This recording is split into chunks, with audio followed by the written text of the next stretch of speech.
Brynn's here. Hi. You're so cute. You're sweet. Pretty in pink today. Little pretty in pink. People don't know you're so tall. Why does everybody ask me that in person? Like people on the street, they'll be like, "We didn't know you're tall." Do I give short TV? You don't give. You give like average height. Average height. Average height. Yeah. No, 5'10". What? And then with heels, I 6 foot. Yeah. What? NBC's gonna start like an intramural basketball. Wait. So I feel team like for me to play So on. we haven't. I feel like we would have noticed you like standing No. next to Sai, who's like small. Size beyond small. Yeah. Size like really, really tiny. Yeah. Aaron and but Jenna's tall. Jenna, I think I'm taller than Jenna. I think Yeah? Jenna's 5'9", I'm 5'10", Uba's 6 foot. Right. Yeah, So maybe yeah. that's why. I'm always by Uba, and like next Like, to Uba, I look right like an next to Olsen Uba, twin. you're like, Yeah. okay, babe. Shorty, what's up? Brynn, I love this season so much. I'm so into it. I love it. And I'm dying to know how you got on it. Okay. I got on it through a mutual friend. It was very random. She gave a list. I think they had been talking to her, they casting whoever, and Did she not end up making it? I think they wanted her to do it, and she was like, "I'm not doing it." She's a doll. She's a huge fashion publicist here in New York. And so, yeah, she gave a list of names and they reached out to me and I thought it was just like a massive joke. I was like, there's no way. Like, come on. Like, they don't, like, why? Like, I'm not married. I'm not like Mrs. Bloomberg. I'm not whatever. Like, I rent. Like, You rent. I'm not even dating anyone, you know. Yeah. I've got a lot of engagements under my belt, but I'm just dating people. But yeah. And then I just got drunk before every interview and was super silly. I'm just like, I thought it was going to be a very, very funny story to tell forever. Like, guess what I did? And then, then it was like 3 Zooms. And then they called me and they were like, you want to do it? But I never even went into. Wait, did you watch the show before? Were you like a Bravo girl? I'm a massive original RHONY, like the past couple of seasons, right? Like I own on Prime. I own seasons 1 through 4. I love it. Old school Beverly Hills Like too. old school RHONY, you mean like Jill Zarin and stuff? Jill Zarin, Bethany, Kelly, Alex McCord, Luann, all of me them. too. And I rewatched them. They're actually really, really hilarious. Like the time that I feel like they created those, it was just like that can never be recreated. Beverly Hills, old again, I love. And I watched New Beverly Hills. I watched last season. And then Old Atlanta I like too. And I love Southern Charm. I like those people. They seem like a fun group of friends. I was going to tell you, you give Southern Charm. Thank you. I'm a Midwestern girl. Oh, yeah. Yeah. So it's like kind of the same shit. Yeah, because like the way you dress and the headbands and like. Yeah. You would give that like Southern Belle vibe. Maybe a little bit. Maybe a little bit. Yeah. Did you get to meet those guys? You're going to BravoCon. I'm going to BravoCon, so I'm going to meet them. I think I'm going to have a lot of fun with them. They seem like one of my group of guy friends here, just like idiot, like adult frat boys. So I love that. Yeah, I could see you getting along with them. So you were shocked when after the Zooms they wanted you to join? Yeah, because again, I was like, okay, there's no way. And then because someone I think at NBC had COVID, so I was supposed to go in. They were like, we're not going to 30 Rock, and I was so nervous.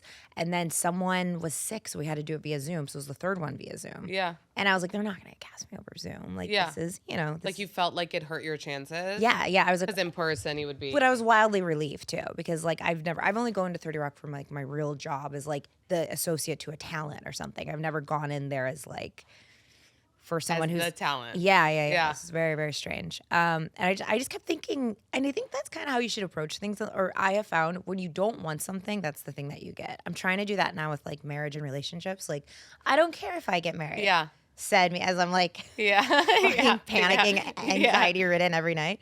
But no, like not wanting it, I think it was just then it just came. happened. Yeah. I love that. Did they make you feel at all that like this was gonna be different? Like we're not looking for like legit housewives. We're not looking for. All they kept saying was this is going to be different. And actually, and all throughout filming and everything, they always said this is going to be different. We want this to be different. This needs to be New York. Like this just needs to represent New York. It's going to be a reflection of New York. But here all along, I'm thinking there's no way they're going to make it that different. Like I believed it and hoped for it, but like just I was mission critical the entire time. Even going up to our marketing promo shoot, they show us the deck and they show, we're going to be outside, and we're just nitpicking all of it, like the wardrobe. Like, are you sure you're not going to, have us on a couch with just like a broken chandelier on the floor? And it's like, I was like, until honestly, I saw like 6 episodes in, I was like, okay, I believe them now. Yeah, it's just totally different. So. And were you, like, how long were you living in New York? New York. So I've gone back and forth after college between LA and New York, basically for work. So cumulative, if you add all the years, 8 years. 8 years. So No, do you actually, feel like a New 9. Yorker? It's 2023. Yeah, I do. So now the latest stint now, this has been 4 years. No, yeah, 4 years. I was here during COVID. Yeah. So all along, I never felt like I had the right. I say, oh, I grew up in Indiana, now I live in New York, and I've spent some time in LA. After COVID, I stayed here. I have a picture of me and my dog walking in Times Square. There was not one car, one person, anything. Why Times Square? Because I just wanted the picture because I was like, this is interesting. I could walk down 6th Avenue. I walked in the middle of the street. There was literally not one person. There were sirens. There was trash because the trash wasn't being picked up. There were a few homeless people, but there were no cars. There was no one. It looked like a Will Smith apocalyptic video. So after that, closer to the city. Yeah, I'm like, no, I'm a New Yorker now. I'm like, did you stay during COVID or did you run off to your family's house? Oh yeah, I stayed. I helped deliver masks in Hoboken. Like, I'm a New Yorker now. I stayed during COVID. I didn't leave. So who from the cast were you like the friendliest with before you started? I would say Jessel. So I knew Jessel because she's also in the PR world. And like, it's impossible not to know Jessel because she's hilarious. Sai, a few of the brands that I had worked on, we'd contracted her as an influencer. So I was very familiar with like her from her, like influency stuff. Yeah, like her contracts and like, and you do kind of put people under the microscope. Like, who is this person? Does she relate? I knew about her kids. Like, she's been in many PR decks of mine and we contracted her. Jenna, I only knew of because she's Jenna. Uba, I had seen at like if I'd go to like a fancy pants gala or something. Yeah. Uba's there and the most glamorous woman.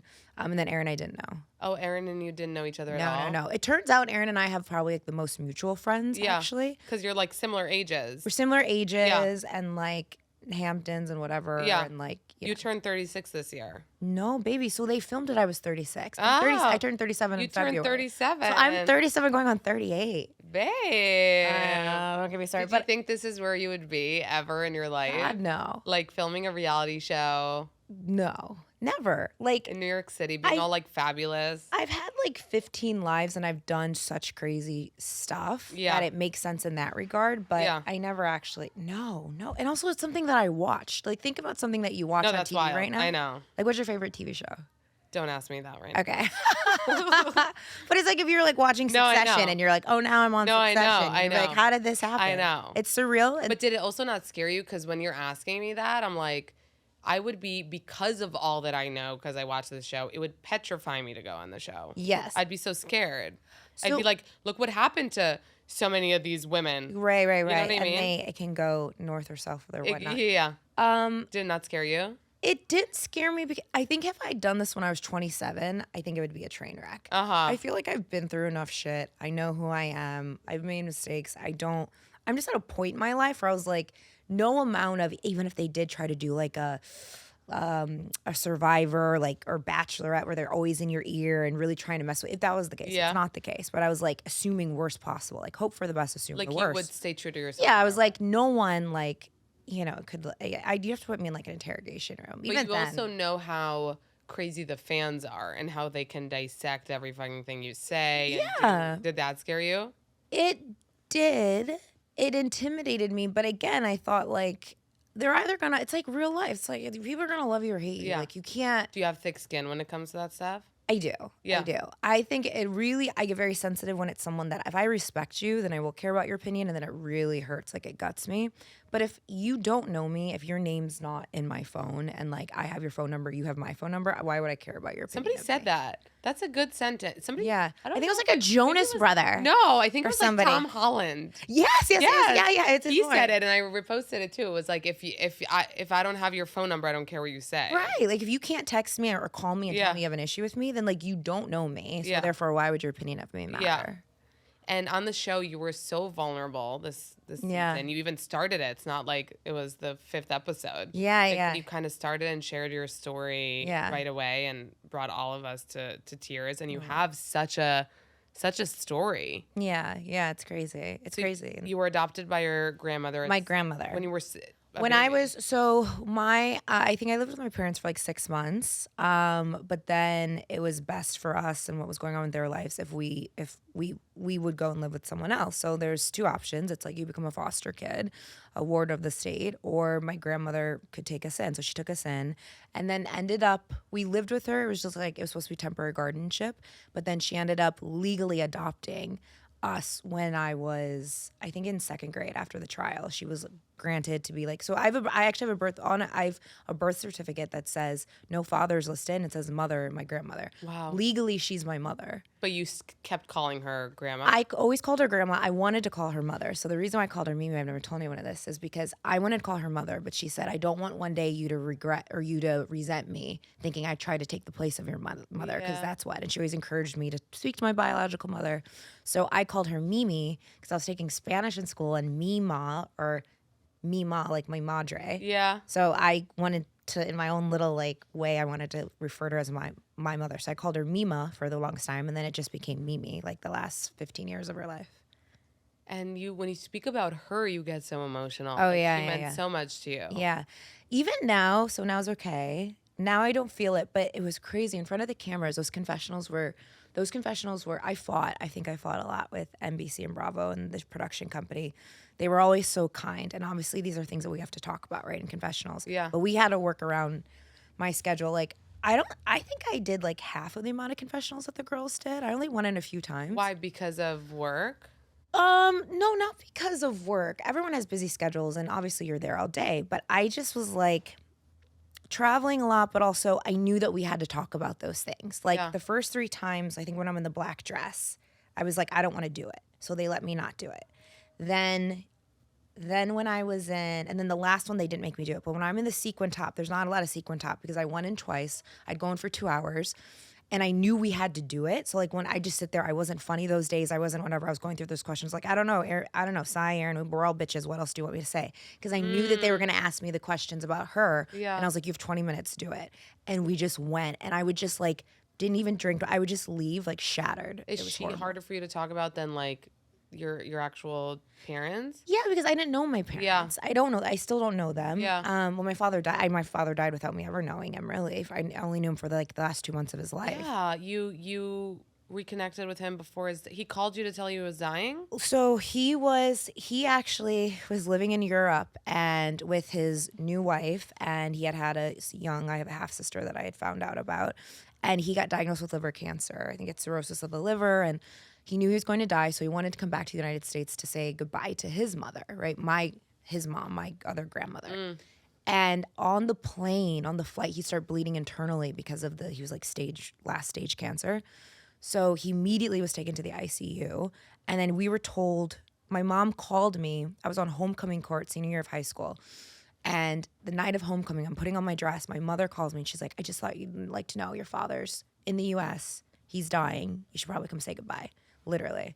And I was like, okay. So I went up the next day. He didn't die that day. You didn't debate it? Like, no part of you was like, why should I go? Oh, of course. Of course. I was like, it went both ways. There's a part of me that didn't want to, but there's a part of me my entire life that was so desperate to like have a father, and I always wanted to be like a daddy's girl and all this sort of stuff. So I was always, despite everything that he did, I was always drawn to him. Not so much my mother, but for some reason I always wanted my father. Explains a lot. So I went up the next day. He didn't die, but then through 3 months basically, what was that? It was September, October, November. He held on. I went every weekend and visited him, took care of him. And then he died. And like a week before he died, I called him. He'd fallen. He was very, very small. He was taller than me and weighed less than me. And because of the cancer, it was really bad. And I was like, Daddy, it's okay. You can go, like we get it. It's fine. And then he died on November 12th. Yeah. Did he show any regrets to you? Oh my God. He said that he was so ashamed and that he felt like he was a monster. I mean, it sucks that it took like cancer. Yeah. Like him dying in order to like say, because you could have just called me or sent me a letter if you were actually that sad your whole life, And that's something that after he died, I've had to like really, really like come to terms with the fact that like I never got to be angry with him. I didn't like that not that he got away with it, but like, I don't know, sometimes it's not just all love there. It's like, that was really convenient for you, that like, I don't know. Cause my eldest sister, she chose to not. She wrote him cards and letters and sent photo albums and things like that. But she was your full sister? Yeah, I have a full sister and brother, and I'm extraordinarily close to them. And wait, your brother we see on the show? Yes, yeah. Okay, but your sister we don't. Yeah, because she's in Indiana. I have 2 nieces. But she was the exact opposite of me, where she's like, I'm going to keep my distance. I'll attend the funeral. She was in college. My brother was probably the normal, sane one per usual, where he was like, visited my father twice, spent time with him, said goodbye. Me, I went up every damn weekend and took care of him. You know, like, I was like so desperate to like get that time in. But I told him everything I did. I promised him I would be a doctor. I told him he wanted you to be a doctor. I really wanted to be a doctor, and he also wanted me to be a doctor too. But he gave some good advice when he was dying. He said, "You are what you eat," and literally, he's like, "That's the most important thing. Be careful, mindful what you put in your body." And he told me to do 3 things in life, and I would die a happy woman. He said, "Go as far as you can with your education, whether that be I haven't, master's, PhD, but also just always like continual learning, always be taking classes and workshops." And I do. I've become a yoga teacher. I've done sailing. I play tennis. I do fencing. I'm always learning, and I attend lectures at the American Institute for like classical architecture, like always learning. So he said, go as far as you can, always learning, always be a lifetime student, always travel the world, which I do. And he said, find true love. If you do those 3 things when you die, he's like, you won't be like me and you won't have regret. Yeah. So, and you also probably don't have regrets because you really leaned into that relationship at the end. Like maybe if you didn't, you would have maybe had regrets. I think, and I knew that too. I knew I wasn't going to have another chance. So I was like, I didn't want to wake up 30 and say, I wish I had gotten to know my dad for even the 8 to 12 weeks that we had. Yeah. You know, I knew that. So I just did it then. There's been times though when I will get angry or upset, or I'm trying to go through like, why am I not married? Do I have commitment issues and these sorts of things? Your hair a little bit. Oh, thanks, baby. Oops. Okay. Good? Yeah. Okay. I'll be like, why do I have, I'm with my therapist, like what are my commitment issues? Where does this stem from? And then I'll start picking apart my relationship with him and get angry that he wasn't there. And maybe that's why I'm trying to, make up for something, or maybe that's why I push men away or do all these things. So it will come up, and then I get mad, like, he didn't deserve that. He didn't deserve me like loving what him. you did at the 18. end. Yeah. Why? Like, why was I doing that? Should have just let his family bury him and do whatever. But but for the most part, overall, I'm glad. I think it's important, regardless of who hurts you or how deep they hurt you, to just show love. At the end of the day, I think you can live with yourself then, and you won't have regrets versus resorting to like pain or fear or wanting to hurt someone like they've hurt you. Khloe Kardashian actually said recently a quote that was like, because the drama with her.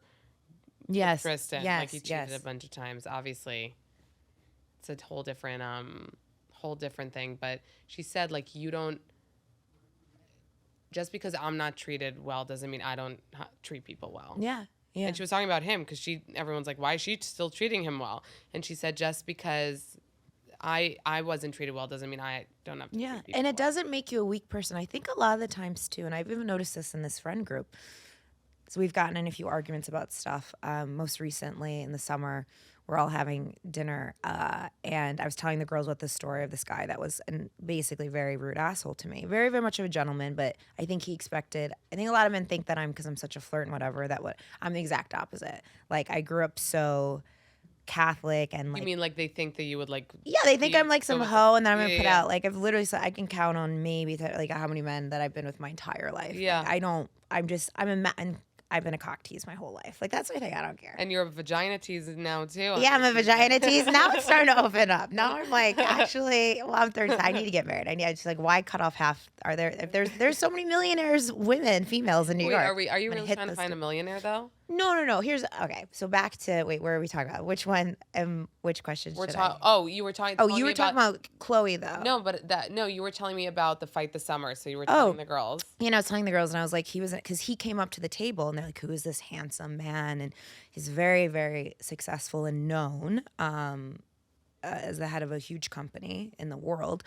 And I was like, oh, that's him. And we had dinner, and then I told them the story, and they were like, you let him come up and say hi? And I was like, yes, because it doesn't matter how. It's a testament to me. It doesn't matter how, I will always be kind. I will always be nice. Wait, why? Did he do something fucked up? No, he just basically, we were only gone on a couple dates. Yeah. And basically I found out that because I wasn't like putting out, or I was like, whatever. And I don't even like kiss people, I know. It's And so then weird to say at our age, like putting out, like, what would you call it? I wasn't even making out with him. I don't touch you. I don't touch you.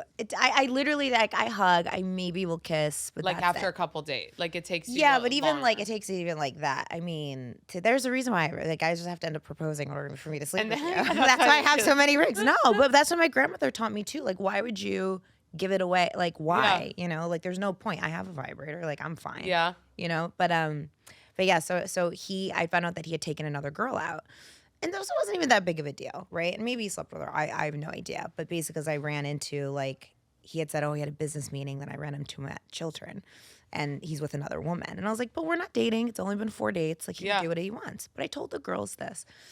And then he comes up to our table, and especially Uba and Sai, and they were irritated that day, but like, how could I would tell that I'd throw hands, but I don't do that. And why would I act like that and cause a scene? Yeah. If anything, I just now add him to LinkedIn. If my friend wants a job at his company, I'll like recommend it. And like now he owes me, but I don't return it. I don't believe that's like very King Tut, tit for tat, or an eye for an eye. And I don't operate by that ideology. I operate like, try as much as you can. I don't always abide by it, but try and show kindness and grace, even when people are assholes too. Yeah. Yeah.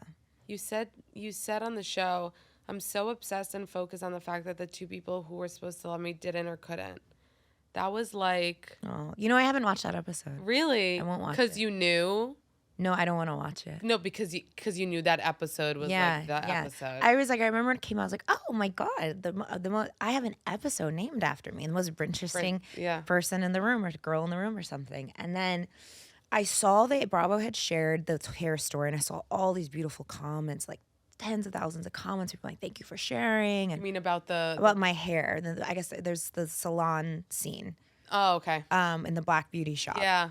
And you also told a story about your grandmother's friend, right? Yeah, who she recommended me. And I grew up every weekend going to a black hair salon, but that was my only exposure to the black community, because I was raised by my white grandmother, all white family, and my dad's family, the black side, wasn't involved in any way. Yeah. And just my little community in Indiana was not diverse. It wasn't. No, it wasn't. And so I saw that scene was in it, which is really beautiful. So I've seen that clip, but I haven't seen that episode. And I told them I won't watch it, and they said it's okay, I don't have to. And even at the reunion, Andy, when he's asked me questions, he's like, I know you haven't watched it. Yeah. But, he asked me questions about it. But I don't need to. First of all, I lived it. Yeah. And I experienced it. And then I shot that scene, and it's me. Like, I don't need to.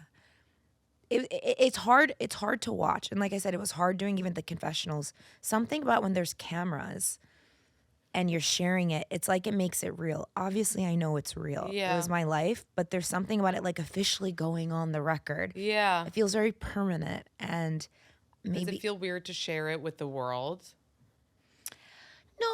No, not really, because I had shared it so much, like with friends and strangers and school and like essays and like work things and workshops, and like I've shared it in my yoga teacher training in our collective. Like I've shared it so much, so I'm not one of these people that keeps things private. I will share, but we didn't want to relive it again and again. I just don't want to watch. I don't want to watch it. I think maybe I feel bad for myself. I don't know. Yeah.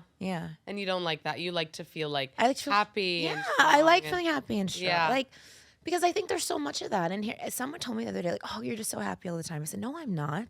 It's, what is it? The third law, thermodynamics. What is it? For every reaction, there's an equal reverse action. So while I am the most happy, bubbly person, I've been on my bathroom floor crying, hating life, hating everything. Like, I think I can only feel such joy because I've felt so much pain. So it all balances each other out. But yeah, I don't like to, I know it and I'm not avoidant, but I just don't feel the need to rewatch it and relive it and see it in some regard. And you said also on the show or in an interview that you, again, like you like to choose happiness because of the places that you've been. but that also you had to put on this persona of like happy, cute, flirty, teasy, Yeah. all of that since you were younger. Yeah, because the trial was the thing I think that messed me up the most in life. It's one thing to not have parents or have abandonment issues, but the trial, which were very popular in the 90s, there was Baby Jessica, there was this whole guardianship battles were like on 2020 on Dateline. They were like whatever's the hot version of whatever we're doing now. Canceling people, I guess, but it was all over the news. And actually, 2020 and Dateline had contacted my family. They wanted to follow the journey. Thank God my grandmother said no. Yeah. But it was this huge thing because my mother had hired the attorney that was like the PR that was like all over the news. And my grandmother had no money. So we had to go to the University of Notre Dame. She begged the law professor to take on the case for the students. So they. Wait, did your mom want you back? Yeah. Oh. She wanted us back. I don't know the reasons why are still muddy to me. Yeah. She didn't have a good relationship with her mother, my grandmother. My grandmother said like, maybe with my first 4 kids but with you guys I got it right. Yeah. You know, she was so loving with us, so kind with Yeah. us. So it basically turned into like a lot of stuff in my family, which is I said I want this. Well, no, let's do it this way. Let's ease it back. Like she had wanted us back and like she wanted to do it instant, like give me my kids back. But it had been 4 years. I didn't know who my mother was. It was a stranger that came in and I only knew my grandmother. So they got in a fight basically saying, give me my kids, they're my kids. And she's like, you've been gone for 4 years. And so then it was just instead of communicating or talking, it was through the courts. Lawyer up. And it turned into a 3-year drawn out battle of just nonstop like visitations. And you were aware because you were. Yeah, it started in kindergarten, started in preschool, and then ended 2nd grade was when it was all finalized. But that was like 3 or 4 years of like, I don't know how I passed kindergarten, 1st grade. I probably didn't. I was barely in school. My pediatrician was involved. The teachers were involved. Court-ordered visitation, screaming, judges, lawyers. I'd sit on the phone and they'd have like the lawyer would be tape recording the call with my mother because she was really saying messed up stuff. And like, it was just horrible. You were exposed to a lot. I was constantly in these, and knowing too, we had to go to court-ordered therapy, my siblings and I, and knowing that like these people are watching me. And if I do anything, like a kid is allowed to be a brat, right? Or be like, I don't want to do this or cry. I knew these people were watching me, and if I acted upset, they were going to take me away from my grandmother. So you wanted to show that like you were amazing. That I was happy, perfect grades, everything was happy. And I think that's when it started of being like, I win, I get farther, I get what I want when I make sure everyone around me just knows and thinks and sees me as happy and loving. So I was, and it's weird, it's crazy that a kid realizes to do that and then does it, because those are your most I feel like kids have like survival instinct. Yes, you know? Yes. And I remember every night too, I was plotting like, okay, if the judge comes back and says we have to go with my mom, like I was making, okay, then this day, then I'll run away this day, but then I'll be able to come back. I'll run away this way, or I'll hurt myself, or I'll do something. I was just plotting every night what I would do to like, you know, or like, it's just, but I say that's kind of like when my PR career began, because I learned how to like, spin things. Yeah. I knew what I wanted. I wanted to stay with my grandma. I didn't know who this woman was that claimed she was my mom. She scared me, and I was Is she never alive. She's alive. Yeah, I was never scared of like the boogie monster under my bed. I was scared of my mother. You were scared to oh my God, yes. She was this crazy because she's very emotional, and I hope she's doing well. And it's been I've thought about her a lot. Think she sees you on TV. Yeah. And I also don't want to hurt her. Yeah. You know? So that's why I'm always hesitant to talk about it. Yeah. There's been like awful news outlets trying to like dig stuff up about my family and stuff. Yeah. And, like people make mistakes. She was very young. She was 16 when she had my sister, 19 when she had me. So I think you were very respectful throughout. People have hard times and people change and they grow, and she hasn't had an easy life, and her father died when she was little too. I think that really impacted her. And look, we all make mistakes, but I just think that how it happened for us, it was best.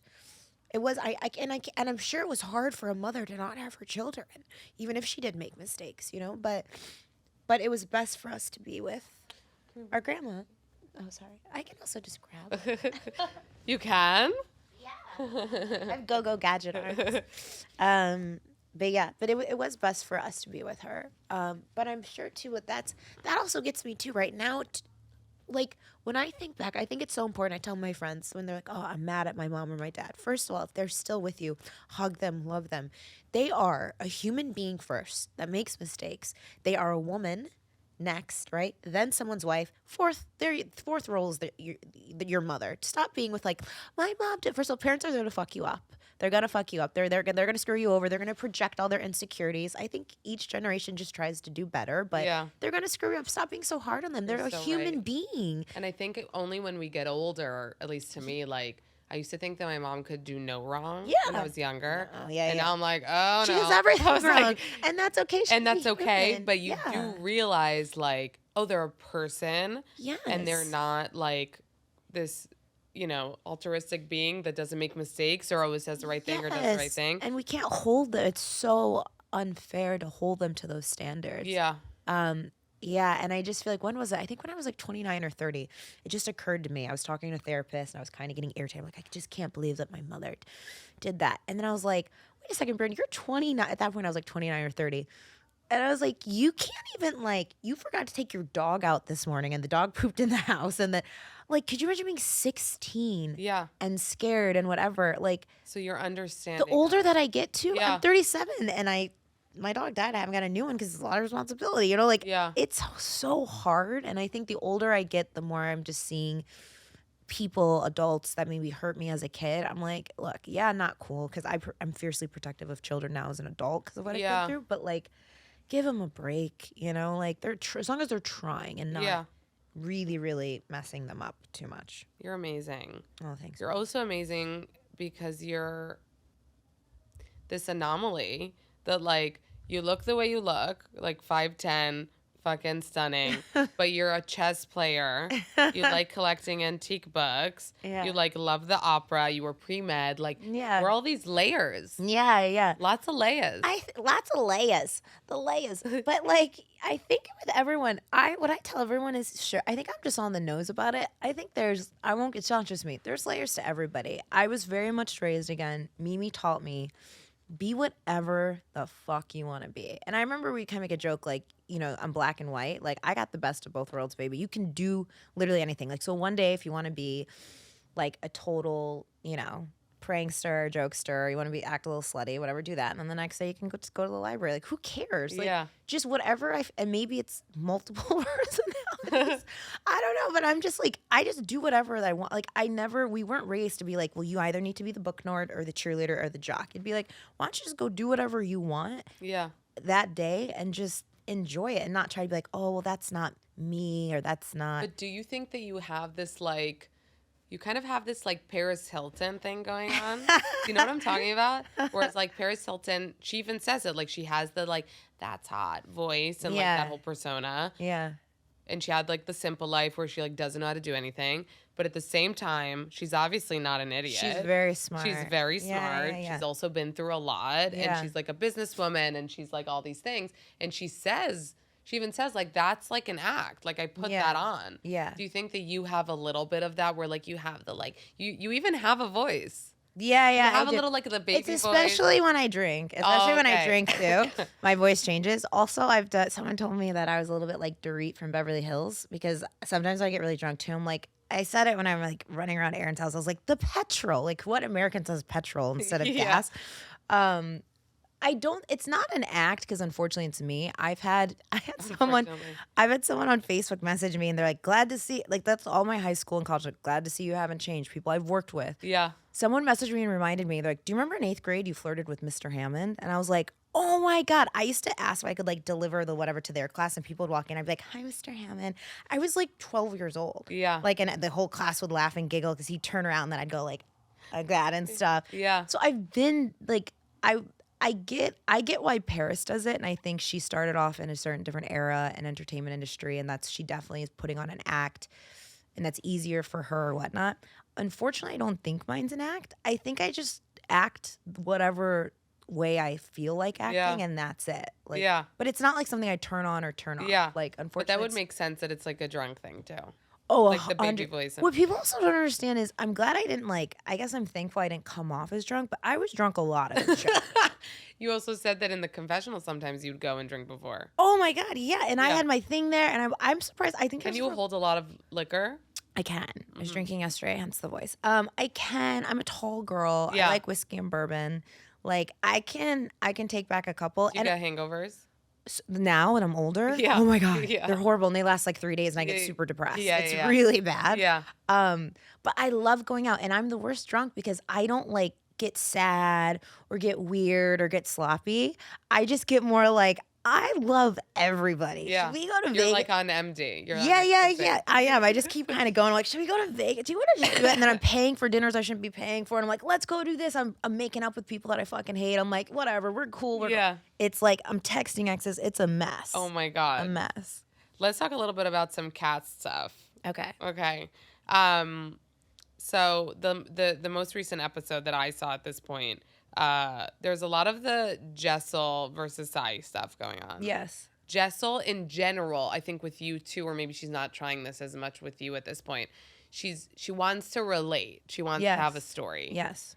Do you remember feeling when you were filming that was happening, or are we seeing it really like magnified on the show? I'm trying to think. Like she's trying to have like a story too, where it's not like all roses. I think watching it back now, I'm realizing that everyone was super, super hard on her. Yeah. And I feel like at the time, I do remember though also saying like Jessel's trying really hard. Yeah. It felt like that. And mind you, people and like I think a lot of us were getting to know each other. Like again, I was friends with Jessel, but not to the point where we're together every day and she's my new best friend. So like they always say, and we give different answers, were you guys friends?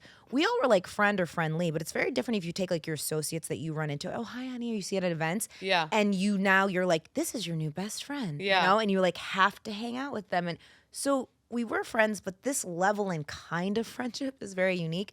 So we were getting to know each other in that way. So it's all very getting to know each other. Because it's like, I didn't know I was going to tell you about like. So you think she was, I feel like people at first watching the show were hard on her. Were like, what's happening with her? She's trying way too hard, blah, blah, blah. Yeah. It looks like there's been a shift. And people are starting to be like, wait, she's trying to connect. When you get to know Jessel, how I knew Jessel before was a little bit more of like, because again, she was the girl you would see at events. I'm like, oh, hi, like the double kiss. I'm like, we should have lunch. Yeah. Or, she's a lunch girl. Yeah. Or be the one who like, you've definitely met her like 5 times and she's like, oh my God. You know, like yeah. Yeah, and then beelines across to someone else. She's that person. Yeah. So I think in the first 3 episodes, that is how she comes across as that very version. Okay. But then when you get to know her, and I've gotten to know her now, and she's like all of the girls, like very, very deeply. Yeah. She's such a good, lovely person, and she means well. I think Jessel's the nicest out of all of us. Really? I think as Sai put it, we're all assholes. I think Jessel's not an ass. She's like the only one that's like not an asshole. And Jess is not really an asshole either.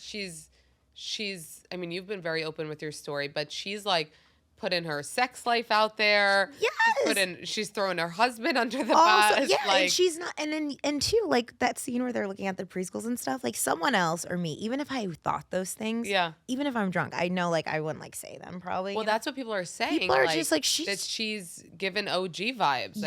Yes. And here's the thing. Where she doesn't give a fuck. I think she doesn't give a fuck. She doesn't give a fuck, but also I laugh and I tell her this, but I don't know if Jessel knows she's on a TV show. Do you know what I'm saying? Like, she really doesn't. Like, do you know everyone's gonna see this? Yeah, because I called her throughout the off camera a few times. I'd be like, yo, Jay, like, I think, call me girl, I think maybe people are fucking with your marriage. Later, she's like, oh, no, I don't think so. I think it's fine. Look, and then she says every other word. Why do you think people were doing that? What did she say over? Oh, at the end of the day, look. At the end of the day. At the end of the day. That should be I want to play a drinking game with at the end. She's like, look, Brynn, at the end of the day. Yeah. No, I don't think that it's not that they were trying to fuck with her marriage. I think the problem with this group, and I think Jessel's experiencing now, and I have experienced this, like the story about my egg freezing. We tend to talk, we're all filming, we're saying a million things, we all have ADHD, and like we talk and we're just talk quick, right? I think especially me and Jessel. But you have people like Sai and Aaron who, and I'm trying to think who else does this. No, Uba listens and Jenna listens. But Uba can also kind of sometimes talk like me and Jessel is, and we just like we talk in metaphors, we talk quickly, and we're just like, oh yeah, I'm gonna go to Pilates in a couple hours. That could mean 6 hours, that could mean 20 minutes, or like.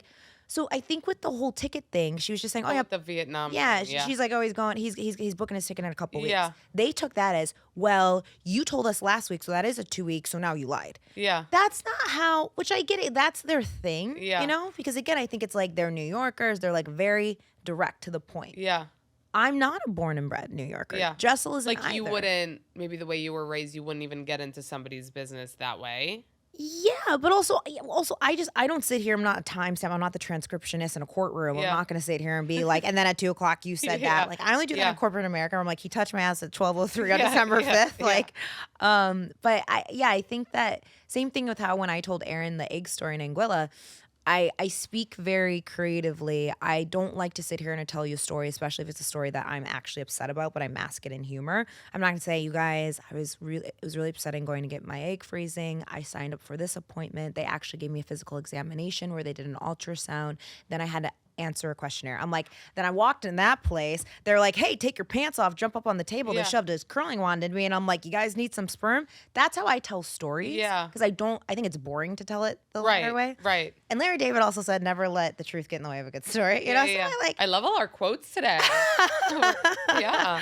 but I think I think with the Jessel and the thing, she's like, oh, she's throwing around like, oh, he's gonna leave. Because honestly, Jessel also doesn't know because she doesn't care 'Cause, yeah, that what came Pavitt across- does. yeah. She's like, he's doing that mileage run thing again, and she can't be bothered. Yeah. You know, she's like, as long as the nanny's home, I don't care. They are very cool in that regard. And it seems like, yeah, that she does have this, like, she really doesn't care. And it doesn't seem like she's even defensive about her marriage because maybe she feels like she doesn't need to be. That marriage is strong, and that's how I am in relationships with guys. I'm like, dumbass, you're so what? Like, what are you doing? And we like tease each Yeah. other a lot. It's not like we're sitting there in love or whatever. Yeah.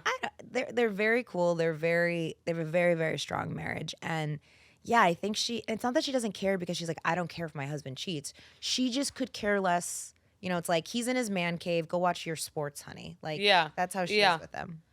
Let's talk about your tagline. I love to laugh, but make me mad and I'll date your dad. Is that because you've dated older dudes? Yeah, no. I Oh, just, no? yeah. Just say Ryan. I have dated over dudes. I changed my Raya to, I think, max out at 50. No, I changed. It used to be 52. And now what? Now I changed it. I went down to like 42. I was like, Yeah. because also, and then I totally changed it. I went younger. Now it's 27 to 42.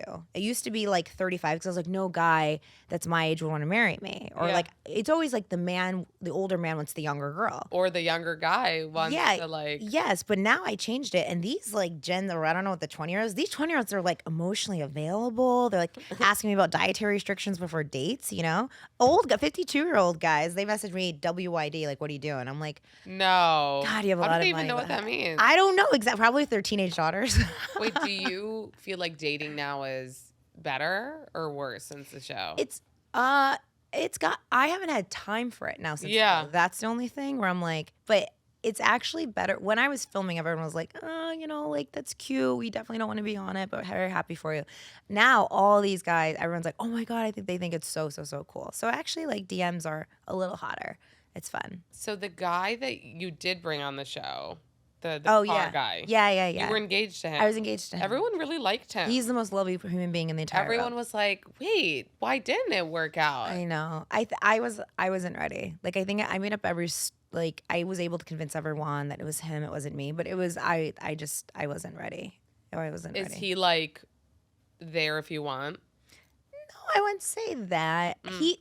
I was also his third fiance. And he said when we broke up, he's like, that's it, I'm done. He's very happy. He plays polo, he collects cars, he travels between London. He has a very lovely life, very comfortable life. He's fine. And I was the one in the relationship. He didn't want kids. He was saying he would have kids for me because I wanted kids. Yeah. He's the type of guy where and he didn't even really want to get married or whatever in life, but he was like, if the woman I want wants me to marry her, then I will. Yeah. That's kind of his vibe. He has a very nice life on his own. He's very successful, and he's just like hanging out, and he like collects antique. He has his own little collection. And you stay friendly with him. Yeah. What about the other fiancés? The first one, I'm still friends with the family. They're really, really lovely. And even when his family comes into the U.S., we'll still have lunch together and stuff. The second, I'm very, very close with, and with his wife. And they invited me to the wedding. Stop. Yeah. I'm in the position, people always have thought it's weird. There's only, I think like 98% of my exes I'm like platonically now friends with, and truly, well, at least from my end. And I'm pretty good at sensing like that dude's weird and probably still in love with me. Yeah. It's, like that's not appropriate. But I'm friends with all of them. I'm not in a position as one of my adult life. I've had a million more family problems and issues. The childhood thing was one thing. I've had like a whole slew the rest of my life. What I've shared on the show is like 10% of the fuckery in my life.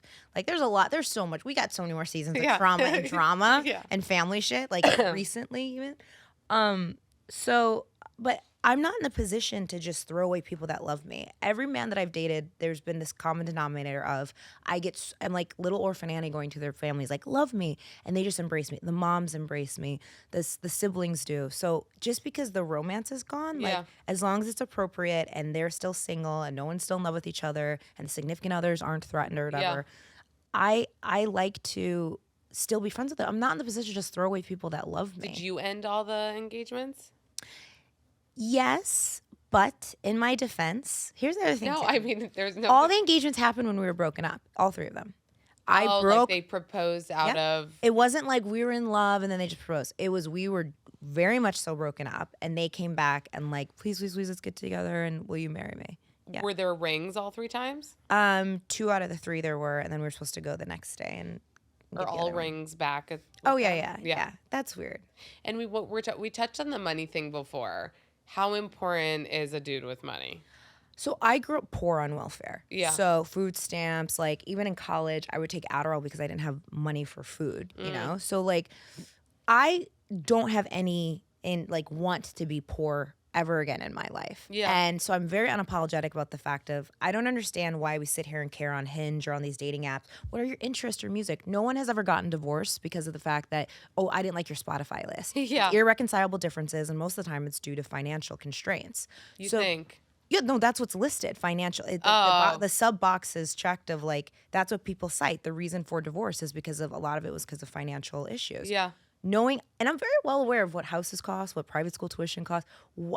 I don't understand. You don't want to put yourself in a... No. And whoever made up the thing of, oh, money can't buy you happiness. Yes, it can.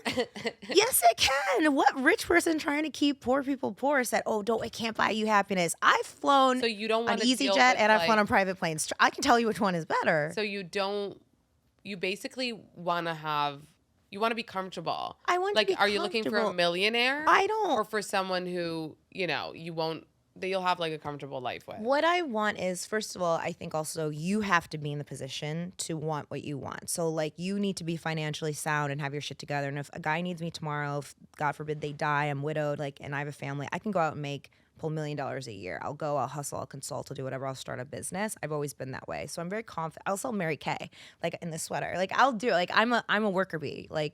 So I know that I can always provide X, Y, and Z for myself. To me, it's ambition. As long as you're not a trust fund kid, it shows that you work hard, that you're dedicated. So no trust fund kids.